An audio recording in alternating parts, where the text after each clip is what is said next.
Hey guys, Ed from Paranormal Inc. Ohio here, back at it again for another episode. Tonight's episode, we're going to continue on with the shadow people realm and talk about, shadow people. They're just as crazy as the Hat Man. They say that the Hat Man could be their leader potentially. But right now, we are going to find out some things about the shadow people. And I'm going to read this like I do with all my other ones through my research that I found, either via the internet, books, libraries, such things like that. So, without me continuing on with blabber, let's just get right into it. So, get my notes together here. Shadow people are seen everywhere, in many haunted areas. I mean, you can't even... There's a lot of places where you can't say you haven't seen a shadow person at. That's very rare where the haunted places do not have shadow people.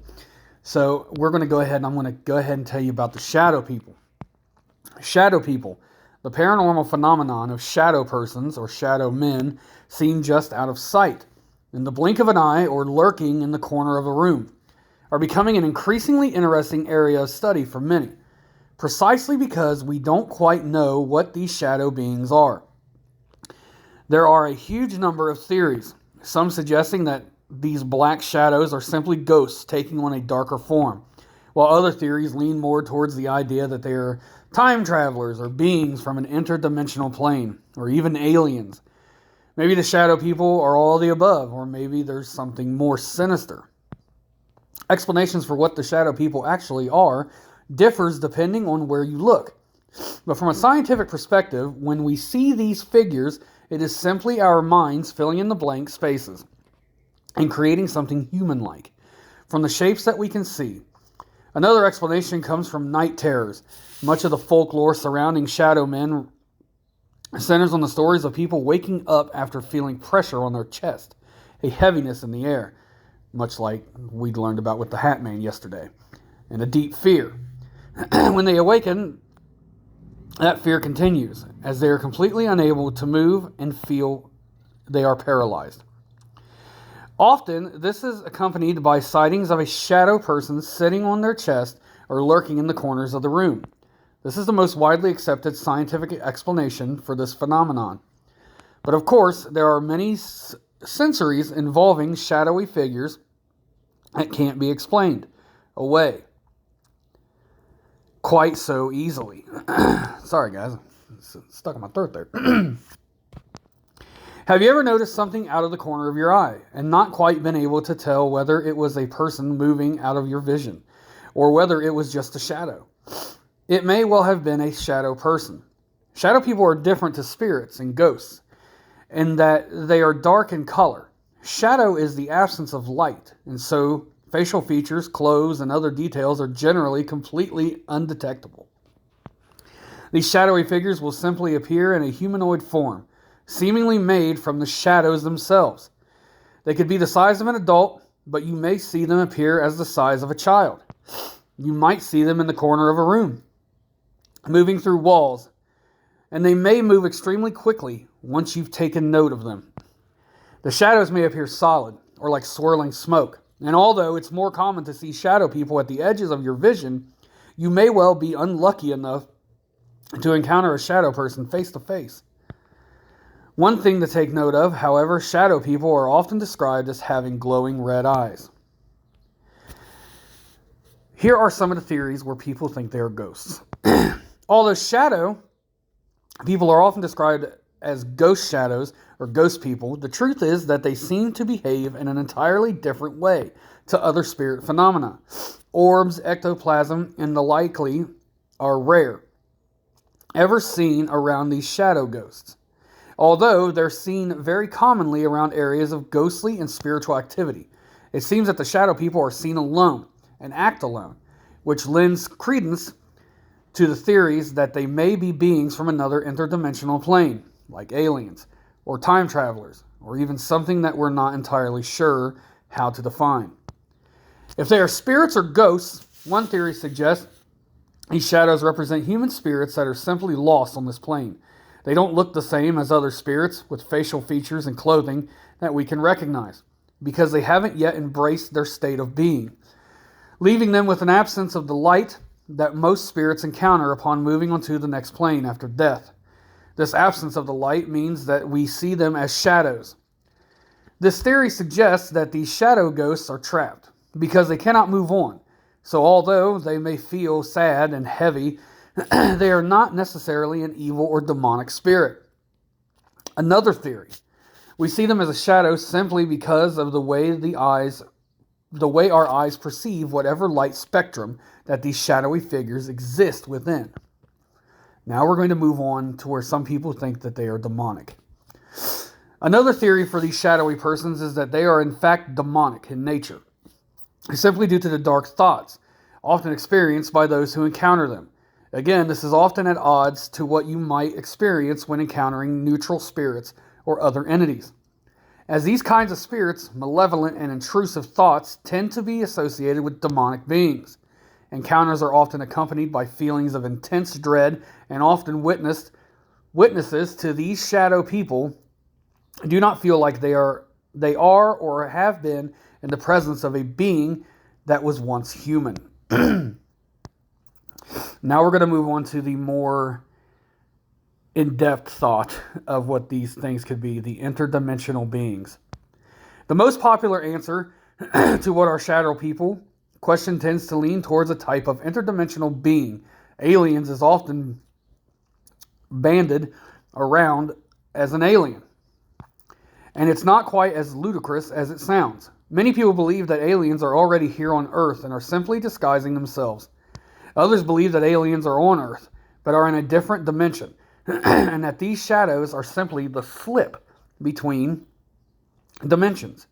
Another theory based on astral beings and time travelers also works on the idea that these shadows are simply astral beings or time travelers who have slipped through one dimension or another. Just how these time travelers or astral beings slip through that dimension is something we don't know yet, and we don't have an answer for. But one theory as to why we may feel dread encountering these beings is simply due to the effect that a slip in our dimension would have on a healthy human being. If you're seeing black shadows, try not to worry. It might just be shadows in the corner of the room. If you experience those feelings of dread and fear in the middle of the night, and you see shadow figures lurking in the corners of the room, and here's the key thing, you can't move, it's very likely that you're experiencing a night terror. Although they're exceptionally scary, they are actually harmless. If you can try to wiggle your little finger or your little toe, and you'll soon get yourself out of the paralysis. We don't know what shadow figures are. In fact, they could be any or all of the phenomenon we've mentioned above. They could be ghosts or spirits, astral travelers, time travelers, aliens, or again, all of the above. They could be demons or low, heavy souls trapped on this plane. One thing is for sure, you'll never be quite sure again if that shadow out of the corner of your eye was just that, a shadow or a shadow figure. Now that I've told you about the shadow people, I want to tell you about an experience that I had personally with shadow figures. I've been to lots of investigations around the country, and I've seen shadow people huge in Waverly Hills. Waverly Hills Sanitarium in Kentucky, you see shadow people dart from left to right. The little boy Timmy spirit that we saw that night was, in fact, it looked like a child-sized shadow figure. They run back and forth from room to room. The big one that also, there's shadow entities there called the Creeper, which they believe is a demonic entity.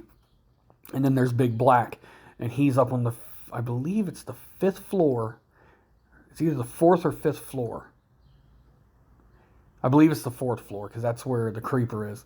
That Big Black, they'll see as a shadow figure, and he just engulfs the entire room around you.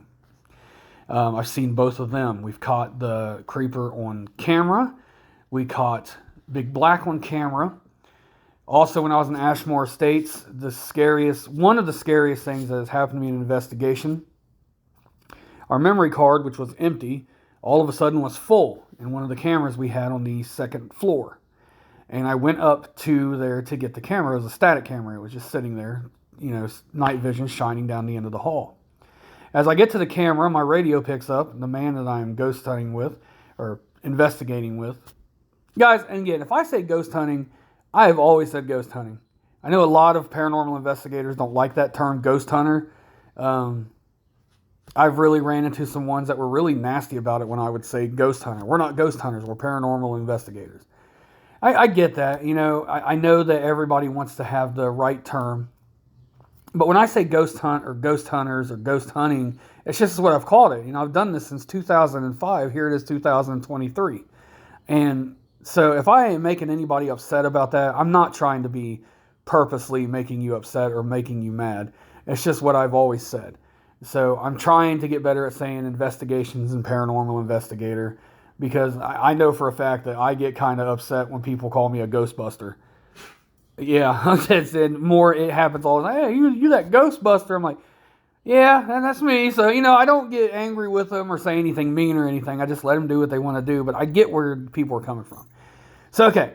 Anyways, paranormal investigating inside Ashmore Estates. I get up to the second floor to change the memory card in the camera, and Danny gets on my walkie-talkie, the man I was investigating with. It was part of the team. Hit the thing and said, "Don't move." So I didn't. I said, "What's wrong?" He said, "On the camera, there's a shadow figure. It's getting closer and closer and closer to you. And at this point, it's right in front of my face." Okay, when it was coming, like when your eyes adjust in the dark, you could see things better. And I could see the windows. The moonlight was shining in. But as this thing was coming closer to me, I could see the light from the windows just get blacked out.